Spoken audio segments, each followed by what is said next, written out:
शीतल air services शहर की सबसे भरोसेमंद और सुरक्षित एसी सर्विस मानी जाती थी, जहां समीम सर जैसे अनुभवी टेक्नीशियन 8 साल से ज्यादा काम कर रहे थे।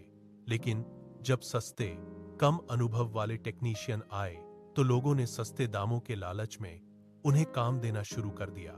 जल्द ही कई घरों के एसी बार खराब होने लगे, वायरिंग गलत हो गई, कुछ में करंट लगने से हादसे हुए और एक घर में तो आग लग गई। जब समीम सर ने इस खतरे का पता लगाया, तो उन्होंने तुरंत चेतावनी दी कि बिना अनुभव वाले टेक्नीशियन से काम करवाना जानलेवा हो सकता है। इस चेतावनी के बाद लोगों ने समझा कि केवल अनुभवी और भरोसेमंद सेवा ही उनकी सुरक्षा और पैसे दोनों की गारंटी है, और इस तरह शीतल एयर सर्विसेज की प्रतिष्ठा फिर से सुरक्षित हो गई।